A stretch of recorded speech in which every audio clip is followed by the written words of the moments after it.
myself Venkat actually. So I am from Nizamabad. So I came here for a search of jobs actually. I was in Hyderabad since from 10 years up to Corona at that time. So I lost job in Corona time. So I shifted to my native place Nizamabad with my family. I have two doctors and also a family there. There I could not find any good jobs. I worked as temporarily, but now I came to Hyderabad in search of jobs again. But present my situation is very poor. I can't afford to stay in hostel also even. Okay. So that's why when I searched, I got this NGO organization and GHMC for homeless shelter. Now I am searching for job. In between, I am doing as a labor work presently, daily wages to sustain my life actually. From 2 days onwards, I'm not going to work because of illness. I'm unable to into work. Presently, I'm searching in search of jobs actually. If I get job, I'll go there. You're speaking good English, fluent English. Why don't you get any job? I am What's speaking. your education That's qualification? what I'm saying. My education qualification is MCA actually. MCA. MCA, Master of Computer Applications. But you won't get any job in private sector and software. I got before Corona. Mm. Before Corona, Yes. after that they told that they won't give work from home job.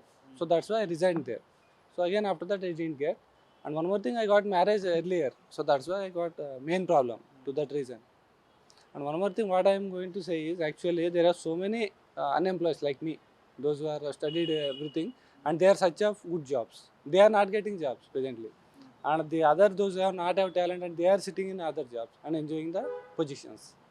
Hyderabad is going to software hub. Why you don't get any job for in software employee software companies? I will tell you. See, I completed my MC in 2014 actually. 2014. Up to Corona also it is 2019. So from where I should get that experience later now? I worked in different other fields. I've gone for marketing, I've gone for sales, I've gone everything. Not this or that. But from where I can get now that experience later to go to shop, software job. Even though there is a students who completed BTech and everything recently, 2024, 2023 passed, they are only not getting jobs and they are only searching for jobs. Okay. Even though I have run consultancy in Amirpet 2014. So now also they are approaching me. Sir, show me the jobs. Show me the job. Then where I can get from that much of experience.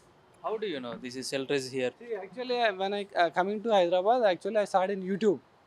Sir has given Ramanjan sir has given one interview. In that I showed the shelter like this for unemployment or job searching, homeless shelter.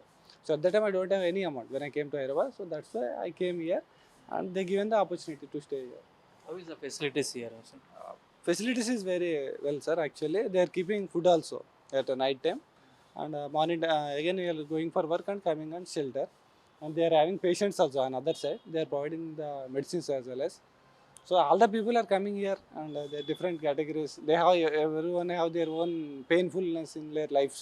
Thank you. Thank you. చూసారు కదా ఒక educated person ఉండే తన ఆర్థిక పరిస్థితి బాగలేక ఎక్కడుండాలో తెలియక తను సంపాదించింది కూడా బయట హాస్టల్లో కానీ రూమ్లలో పెట్టలేక ఇక్కడ షెల్టర్లో ఉంటున్నామని చెప్తున్నా. అయితే మనతో మాట్లాడడానికి ఇంకో షెల్టర్ తీసుకున్న వాళ్ళు కూడా ఉన్నారు. మీరు ఎక్కడి నుంచి వచ్చారు? కరీంనగర్ డిస్ట్రిక్ట్. ఇక్కడ ఎందుకు ఉంటున్నారు మరి షెల్టర్లో? నేను నా దుష్మలు నన్ను చంపడానికి ప్రయత్నం చేసింది. ఆ? దుష్మలు నన్ను చంపడానికి ప్రయత్నం చేసింది. అది అందుకు నేను అసదుద్దీన్ ఓవైసీ దగ్గర పోయి దరఖాస్తు ఇచ్చిన. దరఖాస్తు ఇస్తే ఓవైసీ ఏం చేసిండు అంటే కలెక్టర్కు దరఖాస్తు రాసిండు ఇంక్వైరీ రాస్తే ఈ లెటరు ఆడికి పోయిన వాళ్ళే వీళ్ళ పార్టీ మనిషికి ఇచ్చిన వాళ్ళు ఆ మనిషి ఏం చేసిండు అంటే అంతకుముందు వాళ్ళు నా శత్రువులు వాళ్ళు దోస్తులు అన్నట్టుగా అది ఎంక్వైరీ చేయకుండానే నన్ను మళ్ళీ మోసం చేసిండు. వాటికి 2020లో ఈ లెటర్ ఇచ్చినది. ఈ తర్వాత మళ్ళీ ఏం చేసిండు అంటే నా యొక్క ఇల్లుని అమ్మేసిండ్రు. ఆ తర్వాత మళ్ళీ నేను గవర్నమెంట్ లెటర్ పెట్టుకుంటే పట్టా ఇచ్చిండ్రు ఇంటికి వేరే ఇల్లుకు ఇస్తే ఆ యొక్క నా ఇంటి నెంబర్ని ఒక 6 పేరుగా మార్పిడి చేయడానికి ప్రయత్నం చేసిండ్రు. నన్ను చంపాలని ప్రయత్నం చేసిండ్రు. అయినా వాళ్ళకు అవకాశం ఇవ్వలేని దరఖాస్తులు ఇచ్చుకుంటూ పోతుంటే క్యాన్సిల్ అయిపోయింది. ఆఖరికి అయితే ఈ 2020 లోపల మళ్ళీ రెండో ఇల్లుకు కూడా ఆన్లైన్లో పెట్టింది. అందుకోసానికి నేను అసదుద్దీన్కు ఓవైసీకి ఇస్తే ఆయన ఆయన మనుషులతోని దుష్మన్లు నన్ను కొట్టి చంపడానికి ప్రయత్నం చేసింది. మళ్ళీ మళ్ళీ వచ్చిన మళ్ళీ ఇచ్చిన దరఖాస్తు నాకు ప్రాణభయం ఉన్నది అని చెప్పి ప్రాణభయం ఉన్నది అని చెప్పిస్తే అప్పుడు కూడా కమిషనర్కు రాసిండ్రు ఎంక్వైరీకి. ఎంక్వైరీకి రాస్తే ఆ ఎంక్వైరీ తెలుసుకొని నాకు బైక్తోని యాక్సిడెంట్ చేయడానికి ప్రయత్నం చేసింది. ఇక అప్పుడు కూడా మా భగవంతుడి దయ వల్ల నేను దెబ్బలు తాకినాయి కానీ బొక్కలు ఇరగలేదు. ఇప్పుడు ఇక్కడ ఏం చేస్తావు? హైదరాబాద్లో ఏమైనా పని చేస్తున్నావా? ఏం చేస్తున్నావు? పని కాదు, నేను ఎవరికి నేను కంప్లైంట్ చేయడానికి ప్రయత్నం చేసినా అక్కడ నాకు ఏ సహకారం లేదు. పోలీస్ స్టేషన్లో కంప్లైంట్ ఇవ్వాల్సింది కదా. అక్కడ పోలీస్ స్టేషన్లో నేను చాలాసార్లు దరఖాస్తులు ఇచ్చేవాడిని. నాకు ఏ ఇబ్బంది అయినా కూడా లంచాలతో అలా గుండె రాజకీయంతో నన్ను పోలీసు వాళ్ళు ఎవరు కేసు చేయకపోతారు. ఇప్పటికైనా కూడా చాలామంది నా ఫైల్స్ చూసిన వాళ్ళు ఏమంటారు కదంటే, నువ్వు సీఎంకి అన్ని పార్టీలకు ఇచ్చుకో, అందరికి ఇచ్చి ఐజీపీకు, హోమ్ మినిస్టర్కి, వీళ్ళందరికీ దరఖాస్తు ఇచ్చి, నువ్వు కమిషనర్కి దరఖాస్తు ఇచ్చి నువ్వు ఊళ్ళోకి పోయి వాళ్ళని వడ్డీ అని చెప్పి అని అంటారు. కానీ నాకు ఎటువంటి సాయం చేసేటోళ్ళు లేరు. అందుకోసానికి ఇప్పుడు ఈయన దగ్గరికి పోయినా కూడా, అసదుద్దీన్ దగ్గరికి పోయినా కూడా ఆయన ఏం చేస్తాడు? అసదుద్దీన్ దగ్గరికి పోతే ఆయన ఏం చేస్తాడు? మాట్లాడాడు. వాళ్ళు చేసే మోసాలు నేను చెప్పడానికి ప్రయత్నం చేస్తానేమో, ఈనాడు నాకు మాట్లాడు ఖాళీ ఇవి మాత్రం ఒక దరఖాస్తు రాసుకుంటా పంపిస్తాడు. ఆఖరికి నేను ఇక్కడికి వచ్చి సంవత్సరం అవుతుంది. ఆ తర్వాత నేను ఆపరేషన్ చేయించుకున్నాను. ఎట్లా ఉంది ఇక్కడ మీకు? ఫుడ్, బెడ్ ఎట్లా ఉంది? బాగానే ఉంది.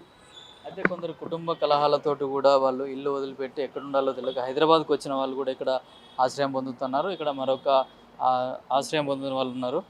మీ పేరేంది? మీరు ఎక్కడి నుంచి వచ్చినారు? एसके मदार। कहाँ से है? तेलुगु आते हैं आपको? ఎస్కే మదార్ నేను క్లాక్ టవర్ నుంచి వచ్చాను. నేను వచ్చేప్పుడు మాట రాదు, నువ్వు మాట రాదు, ఇప్పటికి కూడా మాట రాదు. ఏంది వచ్చినప్పుడు ట్యాబ్లెట్లు అన్నీ వీళ్ళే, ఫుడ్ వీళ్ళు. మొత్తం మీ ట్రీట్మెంట్ అంతా ఇక్కడ వీళ్ళే చేపించారు. సంవత్సరంన్నర అవతల పక్కన పేషెంట్లకి ఈతలకు వచ్చి ఇప్పుడు పనికి పోతున్నా. ఏంది ఏం పని చేస్తున్నావు ఇక్కడ నువ్వు? వంట మాస్టర్ని కుర్రాళ్ళని పెట్టి చేయించుకుంటున్నా. ఏంది ఇంటికి పంపిస్తున్నా, నేను పనికి పోతున్నా. మరి మీ ఇంట్లో వాళ్ళు మిమ్మల్ని రమ్మని చెప్తలేరా? పట్టించుకోలేదు, ఇప్పుడు పట్టించుకుంటున్నారు. ఇప్పుడు రమ్మన్నారు కానీ నాకు బిజీ కొద్దిగా, అది దానివల్ల ఎక్కడికి పోవట్లేదు. ఇక్కడికి వచ్చిన తర్వాత నాకు ఫుడ్ బాగుంది, అన్నీ బాగుంది, సప్లం ఏంది. ఫస్ట్లో మాట కూడా లేదు. ఇది నా పరిస్థితి ఏంది. ఇప్పుడు దేవుడి దయ వల్ల ఓం ఉండబట్టికి బతికా, లేకపోతే ఎప్పుడో పోయేవాడిని. అంటే ఇక్కడ అర్బన్ సెంటర్ వల్ల మీకు మొత్తం ట్రీట్మెంట్ చేయించి మంచిగా చేయించారు. ఫిజియోథెరపీ మొత్తం ఈ ట్రీట్మెంట్ ఉస్మానియా కూడా నెలకు ఒకసారి ఉస్మానియా కూడా ఏంది నెల ఒకసారి హాస్పిటల్లో పోతారు. వాళ్ళు తీసుకుపోతారు, వ్యాన్ ఉంది, వ్యాన్ తీసుకుపోతారు, వాళ్ళు తీసుకొస్తారు. ఇప్పుడు 37 మంది ఉంటా అని చెప్తున్నారు. అందరితో ఎట్లా ఉంటారు? అందరం కలిసిమెలిసి ఉంటాం. ఇక్కడ అందరం కలిసిమెలిసి ఉంటాం. ఏంది ఇక్కడైతే ఫుడ్కి దేనికి ఏ ఇబ్బంది లేదు. స్నానానికైనా దేనికైనా బట్టలకైనా ఏంది ఇట్లుంటాం, శుభ్రంగా ఉంటాం. అది ఒకరితో గొడవలు అందరం మంచిగా ఉంటాం. ఒక అన్నదమ్ముల లెక్క మంచిగా ఉంటాం. అది ఫస్ట్లో ఒకప్పుడు అది పరిస్థితి. ఇది ఇప్పటికి కూడా ఇచ్చే ఒకసారి రాదు కానీ ఇప్పుడు దేవుడి వల్ల పర్లేదు.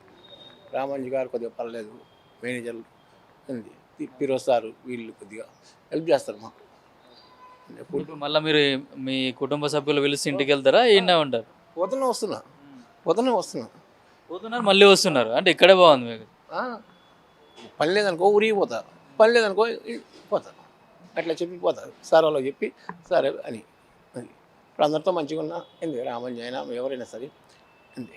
అయితే తనకు ఆరోగ్యం బాగలేకున్నా కూడా ఇక్కడ నిర్వాహకులు ఎవరైతే ఉన్నారో వాళ్ళందరూ కూడా తన ఆరోగ్యం కోసం హాస్పిటల్కి తీసుకెళ్ళి ట్రీట్మెంట్ కూడా చేయించారని చెప్పారు. అయితే మనతో మాట్లాడడానికి ఇక్కడ రామాంజనేయులు మేనేజర్ గారు ఉన్నారు. అర్బన్ షెల్టర్ వాళ్ళు నిర్వాహకులు ఎవరైతే ఉన్నారో స్వచ్ఛంద సంస్థకు చెందిన రామాంజనేయులు మేనేజర్ ఉన్నారో ఆయన అడిగి తెలుసుకుందాం. సరే ఇక్కడ మీరు ఒక షెల్టర్ను నిర్వహిస్తున్నారు, ఇక్కడ ఉన్న వాళ్ళు కూడా చాలా హ్యాపీగా ఫీల్ అవుతున్నారు, వాళ్ళకి ట్రీట్మెంట్ చేపిస్తున్నారు, వాళ్ళకి ఉపాధి కూడా మీరు చూపిస్తున్నారు. ఇక్కడ ఎంతమంది ఉంటారు మొత్తం ఇక్కడ నుంచి? ఇక్కడ 35 మెంబర్స్ ఉంటారండి. మేము దాదాపుగా మొబిలైజేషన్ ద్వారా తీసుకొని వస్తుంటాము. పోలీస్ లోకల్ పీపుల్ వాళ్ళు కూడా చెప్తుంటారు. ఎక్కువగా హోమ్లెస్ పీపుల్నే తీసుకుంటాం. హోమ్లెస్ పీపుల్ అంటే ఎట్లా, ఎక్కడ నుంచి ఎవరెవరు మీకు ఎవరైనా ఫోన్ చేస్తారా, లేకుంటే బయట వెళ్ళే వాళ్ళు చెప్పడం కానీ, లేకుంటే మీరు వెళ్తున్నప్పుడు కనిపించిన వాళ్ళని తీసుకొస్తారా, ఎవరెవరిని పట్టుకొస్తారు మీరు? టీమ్ ఉంటారు, మొబిలైజేషన్కి వెళ్తుంటాం నైట్ టైము. రైల్వే స్టేషన్లో బస్ స్టాండ్లోనూ వెళ్తుంటాము. అక్కడ చాలామంది ఫుట్పాత్ మీద రైల్వే స్టేషన్లో పడుకుంటుంటారు. వాళ్ళంతా ఫ్యామిలీ లేకుండా వాళ్ళు, ఊర్లలో సరిగ్గా ఏదైనా పనులు లేకుండా వాళ్ళు, జాబ్ కోసం ఎక్కడైనా వచ్చిన వాళ్ళు, వాళ్ళ దగ్గర డబ్బులు ఉండవు కాబట్టి అంతా రైల్వే స్టేషన్లోనే ఫుట్పాత్ మీద ఉంటారు. వాళ్ళు మా టీం వెళ్ళి తీసుకొని వస్తుంటారు. ఇట్లా జిహెచ్ఎంసీ షెల్టర్ ఉంది ఇక్కడ రండి అని చెప్పి. అలాగే మా లోకల్ పీపుల్ వాళ్ళు, పోలీస్ వాళ్ళు కూడా ప్రతి ఒక్క పోలీస్ స్టేషన్లో మా షెల్టర్ అడ్రస్ ఉంటుంది. వాళ్ళ ద్వారా కూడా వస్తుంటారు. వేరే వాళ్ళ లోకల్ పీపుల్ ద్వారా కూడా మా షెల్టర్కి వస్తుంటారు. వచ్చిన తర్వాత వాళ్ళకి ఒక కేస్ స్టడీ ఉంటుంది. అది కేస్ స్టడీ తీసుకుంటాం. వాళ్ళు ఎందుకు వచ్చారు, ఇలాంటి పరిస్థితుల్లో ఎందుకు హోమ్లెస్ అయ్యారు, అవన్నీ వివరణ తీసుకుంటాము. తీసుకున్న తర్వాత వాళ్ళకి ఏదైనా ప్రూఫ్స్ లేకున్నా కూడా ఆధార్ కార్డు, వాళ్ళకి మేము ఈ షెల్టర్ అడ్రస్తో వాళ్ళకి ఆధార్ కార్డు ఇప్పించడము, పాన్ కార్డు ఇప్పించడము. అది ఇప్పించింది ఏంటంటే రేపు పొద్దున వాళ్ళు ఎక్కడైనా జాబ్ చేసుకోవడానికి అవకాశం ఉంటుంది. దాని ద్వారా వాళ్ళు ఎక్కడైనా రూమ్ తీసుకోవడానికి అవకాశాలు ఉంటుంది. కాబట్టి మేము కూడా వాళ్ళకి ఎంటైటిల్మెంట్ కల్పిస్తూ ఉంటామండి. అంటే వీళ్ళకి ఫుడ్ కూడా ప్రొవైడ్ చేస్తామని చెప్తున్నారు. అంటే ఎట్లా మీకు, అంటే జిహెచ్ఎంసీ తరపున అమౌంట్ వస్తుందా, గవర్నమెంట్ కూడా మీకు హెల్ప్ చేస్తుందా? లేదండి, జిహెచ్ఎంసీ నుంచి అయితే ఒక ఓన్లీ 5 మెంబర్స్కే. ఇదంతా ఓన్లీ ప్రైవేట్గా మొబిలైజేషన్ తీసుకొని నడిపిస్తున్నాం. ఫుడ్ అనేది ఓన్లీ మా షెల్టరే ఉంది, వేరే షెల్టర్ ఎక్కడ ఉండదు ఎక్కువ ఫుడ్. ఎందుకంటే మాకు వీళ్ళు చాలామంది పనులు లేకుండా ఒక వరుసగా రోజు పనులు ఉండవు. ఎప్పుడో వారానికి ఒక 2 రోజులు ఉంటుంది, మిగతా రోజులు వాళ్ళు అన్నం తినుకుంటుంటారు. కాబట్టి షెల్టర్లో ఉంటే వాళ్ళకి ఆ రోజు మేము ఫుడ్ ప్రొవైడ్ చేస్తాం. మార్నింగ్ అందరూ బయటికి వెళ్తారు, ఆ రోజు టిఫిన్ పొట్టి పంపిస్తాం. మళ్ళీ నైట్ వచ్చినప్పుడు మాత్రం అందరికీ ఫుడ్ అరేంజ్ చేస్తామండి. అంటే హెల్త్ ప్రాబ్లం ఉన్న వాళ్ళకు కూడా మా మంచిగా చేసారని చెప్తున్నారు. అంటే ఒకవేళ హెల్త్ ప్రాబ్లం ఉంటే మీరు ఏమైనా మెడికల్ క్యాంప్స్ కానీ డాక్టర్లు వచ్చి చూస్తున్నారు? మెడికల్ క్యాంప్ చేస్తాము. మా దగ్గర డాక్టర్ కూడా వీక్లీ 3 days వస్తుంటారు. ఎందుకంటే రోడ్డు మీద ఉన్నప్పుడు యాక్సిడెంట్ అయిన పేషెంట్లు చాలా మంది ఉంటారు, చాలా వీక్ ఉన్న పేషెంట్లు ఉంటారు, టీబీ పేషెంట్లు ఉంటారు. వాళ్ళందరినీ చూసి గ్యాదర్ చేసి తీసుకొని రావడం జరుగుతుంది. వాళ్ళు వచ్చిన తర్వాత ఫర్దర్గా వాళ్ళకి ఉస్మానియా, గాంధీ, ఎర్రగడ్డ టెస్ట్ హాస్పిటల్లో మేము చూపిస్తుంటాము. ఆ ట్రీట్మెంట్ అయ్యేంత వరకు, మేము క్యూర్ అయ్యేంత వరకు మా దగ్గరే పెట్టుకుంటాము. అయిన తర్వాత వాళ్ళు మళ్ళీ ఇక్కడ జనరల్ సెంటర్లో ఉంటే మేము ఏదైనా పని చేసుకుంటామన్నా కూడా వాళ్ళకి ఏదైనా పనికి అవకాశం కూడా మేము కల్పిస్తుంటాం. ఇప్పుడు హాస్పిటల్లో ఉంటే అటెండర్గా ఎవరైనా ఉంటారా మీరు? ఎంతమంది మీ ఎంప్లాయీస్ ఎంతమంది? మా దగ్గర 5 మెంబర్స్ మేము ఎంప్లాయీస్ ఉంటాము. అటెండర్ అంటే ఇక్కడ ఉన్న షెల్టర్లో ఉన్న వాళ్ళే, చాలా మంచిగా ఉన్న వాళ్ళు ఉంటారు కదా, వాళ్ళే మేము పంపిస్తూ ఉంటాము. అటెండర్గా హెల్ప్ చేస్తుంటారు. కమిటీస్ ఉంటుంది, health committee, food committee, water committee, cultural committee, అట్లా కమిటీస్ వైజ్గా ఒక 4 కమిటీలో నలుగురు ఉంటారు. అన్ని షెల్టర్లో పనులు మాత్రం ఇక్కడ ఉన్న వాళ్ళే అందరూ చేసుకుంటారు. బయట వచ్చి మాకెవరు హెల్ప్ చేయరు.